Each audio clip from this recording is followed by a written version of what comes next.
Los protagonistas de la noticia en Notimundo. A esta hora estamos en línea directa con Ronnie Aliaga, él es asambleísta por el movimiento UNES. Asambleísta Aliaga, bienvenido a Notimundo Estelar, le saluda Freddy Paredes, buenas noches. Muy buenas noches, mi estimado Freddy, y un saludo a todos los hermanos ecuatorianos.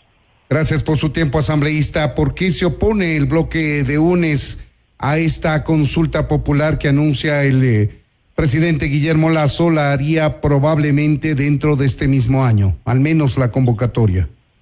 Claro. Bueno, principalmente, estimado Freddy y hermanos ecuatorianos, es porque se estarían gastando 79 millones de dólares que han sido destinados dentro de la proforma del presupuesto general del Estado para la función electoral, para llevar a cabo esta consulta, cuando tenemos temas muy importantes también, como el tema de educación, donde se han reducido 577 millones, y en el tema de salud, que también ha tenido una reducción significativa. Creemos que a estos rubros deberían añadirse estos 80 millones, casi 80 millones de dólares.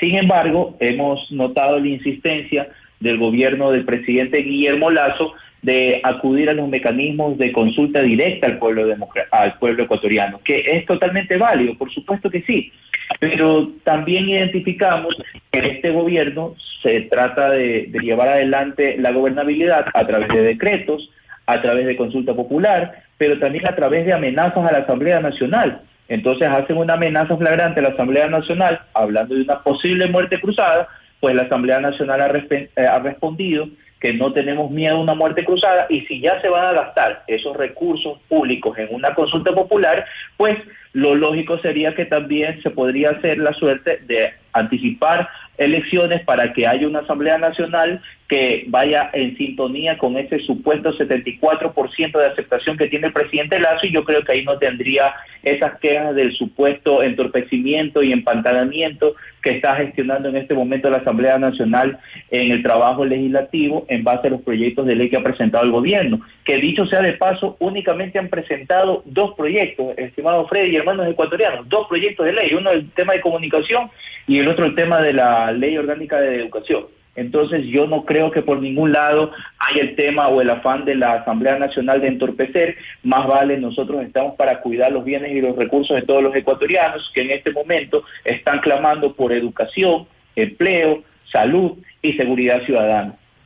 La posibilidad de hacer una convocatoria es un derecho constitucional de todo presidente de la República, del Ejecutivo en suma. Recuerdo que en el gobierno de Correa se hicieron varias consultas populares y de igual manera habían necesidades urgentes, acuciantes en diferentes sectores, especialmente en la salud, en la educación, que han sido los más necesitados de presupuesto, de manera que el tema presupuestario cae por su propio peso, 79 millones de dólares, y ese es el costo que se estima de la consulta, pues, y si hay que hacerla, habrá que utilizar esos recursos, asambleísta Aliaga. Claro, pero evidentemente hay otras necesidades y otras urgencias. Si entonces justificamos que se gasten esos 79, casi 80 millones de dólares en una consulta, cuando se puede acceder a un diálogo y a los acuerdos políticos, porque, ojo, no hay que satanizar el diálogo, lo que se debe criminalizar es los pactos políticos y el tombo y el reparto de las instituciones públicas y los recursos de todas y de todos los ecuatorianos. Pero lo mismo ocurría en el gobierno de Correa y se hicieron varias consultas populares. Usted se queja de la amenaza que ha hecho el Ejecutivo a la Asamblea, pero recordemos que el expresidente Correa, a través del entonces Tribunal Supremo Electoral, cesó en sus funciones a 47 legisladores con el argumento de que se oponían a la consulta popular precisamente. Mire, primero, yo no me quejo. Yo estoy ejerciendo mi derecho democrático a defender los intereses del pueblo ecuatoriano y responder también una amenaza flagrante del gobierno nacional. Entonces está bien cuando la ministra de Gobierno y el presidente Lasso dicen que uno de los mecanismos de democracia directa también sería convocar una muerte cruzada, pero cuando la Asamblea se defiende y dice, sí, estamos aquí, vamos a una muerte cruzada, y justificamos del por qué, ahora resulta que salimos haciendo el contraste con lo que ha pasado en el anterior. ¿Por qué no vivimos el presente y dejamos de estar pensando en el pasado? Porque yo creo que eso es lo que nos está empantanando muchísimo. Porque en el presente se critica cosas que se hicieron en el pasado y se justificaron. Por eso es necesario recurrir a la historia, más aún si es reciente, asambleísta. Por supuesto, pero ya, pues, ¿hasta cuándo vamos a estar en el tema de que fue en el gobierno de la Revolución Ciudadana, cuando venimos de un régimen nefasto del gobierno de Lenín Moreno, pues? Y sabemos que están las mismas personas que cogobernaron con Lenín Moreno, porque se siguen aplicando las mismas políticas económicas que son ampliadoras y que van destinadas a desfavorecer a las clases más vulnerables de la patria, y hay temas más importantes. O sea que, según el análisis que estamos realizando en este momento, yo le estoy diciendo que esos 79 millones de dólares deberían ir destinados a educación y poder solventar los problemas políticos o el supuesto entrampamiento que existe en la Asamblea Nacional con diálogos y con acuerdos políticos, y más sin embargo hay otras posturas como la que usted me menciona, que se justifica el tema de la consulta popular porque las hizo Correa. Claro, lo mismo le digo yo, el expresidente Correa pudo propender al diálogo y no consultar al pueblo, porque también habían necesidades presupuestarias en sectores tan sensibles como la educación y la salud, que ahora usted lo vuelve a citar con toda razón. Pero ¿por qué estaba bien antes y ahora no? ¿Por qué el expresidente pudo haber destituido a través del Tribunal Supremo Electoral 47 diputados? ¿Y por qué el presidente actual no puede decirle a la Asamblea que si no le aprueba los proyectos de ley que anuncia va a enviar, él convocaría una consulta popular? Pero por eso le digo, yo creo que estamos confundidos, porque hay un tema que en este momento se está tratando, la proforma del presupuesto general del Estado, que es de la que estamos conversando, y eso no tiene nada que ver con la consulta popular. Es más, les estamos ayudando en el tema del supuesto entrampamiento que hay en la Asamblea Nacional. El día de ayer fue presentado por la bancada de la Unión por la Esperanza una enmienda constitucional para establecer el dólar como moneda oficial, y ahí estamos demostrando que esos recursos que se destinarían en una consulta popular se lo puede hacer mediante acciones legislativas válidas, debido a que esta modificación no aplica y no implica alterar la estructura del Estado, no altera de ninguna manera en lo formal ni en la materia el texto constitucional, pues se trata de una reforma, ¿verdad?, a una disposición legal en la cual se hace una modificación solamente del artículo 303 de la Constitución, en el cual se sustituye, y déjeme citarle literalmente lo que dice, la frase: la ley regulará la circulación de la moneda con poderes liberatorios en el territorio ecuatoriano, y se va a reemplazar esa frase por: el dólar de los Estados Unidos de América es la moneda oficial y de libre circulación en el territorio ecuatoriano. Entonces, mediante una acción legislativa nos estamos ahorrando y le estamos demostrando al gobierno que con diálogo, con acuerdos, se puede ahorrar ese gasto y destinarlo a los sectores que realmente necesita, que creo que usted y yo estamos de acuerdo: salud, educación, así es, y seguridad ciudadana, ¿no? Seguramente el presidente Lasso quiere reformar la Constitución alineándola con su orientación política, así como lo hizo el presidente Correa en su momento. El presidente Moreno también quiso hacerlo, no se materializó, pero si lo quiere hacer el presidente actual, pues tiene todo el derecho de hacerlo. Habrá que ver si tiene el apoyo popular, porque se decide por ahí. Efectivamente, y mire, qué buena reflexión que usted hace en este momento. Sabe que más creativos nos ponemos, y en vez de la muerte cruzada, ¿por qué no convoca una asamblea constituyente? Pues, y si, como usted dice, va direccionado a reformar la Constitución de acuerdo a su orientación política o la visión social que él pueda tener del país, pues teniendo la aceptación que dice tener del 74%, yo creo que no tendría ningún inconveniente en afrontar una asamblea constituyente, pues, y mejorar la redacción de la Constitución. Y yo creo que ahí todos estaríamos de acuerdo. Y es un mecanismo también de democracia directa, donde el que decide es el pueblo ecuatoriano.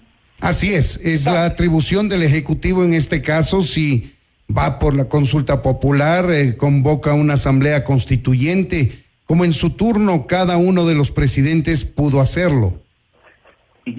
Sí, totalmente de acuerdo, ¿no? Al final del día, que sea el pueblo ecuatoriano el que decida sobre su futuro. Estamos de acuerdo, el pueblo ecuatoriano, el soberano, es muy sabio, pero recordemos también que hay unos avivatos, y venimos de aquello, cuando en el 2018 una consulta mañosa, que dicho sea de paso fue denunciada por mí, y seguimos esperando las acciones de las autoridades, esta consulta engañó al pueblo ecuatoriano, pues, y hemos vivido una desinstitucionalización desde que se le firmó un cheque en blanco a ese transitorio que hizo tantas ilegalidades y que fue el que fomentó que se quede el señor Pablo Celi en este momento detenido en la cárcel 4 por delincuencia organizada, montando una estructura criminal en la Contraloría General del Estado. Entonces, analizar con mucha sabiduría para el pueblo ecuatoriano, sea cual sea la resolución del gobierno nacional, pues que sea lo mejor que derive en resultados para el pueblo, para nuestra gente que realmente necesita, pero no entiendo de qué manera la consulta popular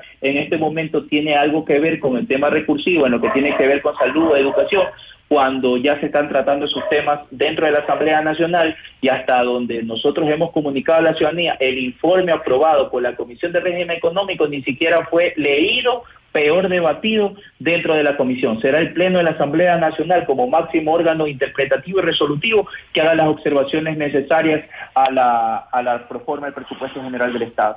Así será, asambleísta. Esa es una atribución del Ejecutivo que en su momento la planteará y los ecuatorianos sabremos encararla de la mejor manera. Permítame hacerle una consulta final, si me permite, que no hace relación necesariamente al tema, pero sí al tema legislativo, y es esta queja que ha presentado el asambleísta Ricardo Vanegas en contra del asambleísta Fernando Villavicencio. Él acaba de tuitear y presentó una queja en mi contra, Villavicencio lo dice, por haber señalado que él es socio de CEFIEM, parte de Oro Negro, consorcio investigado por corrupción.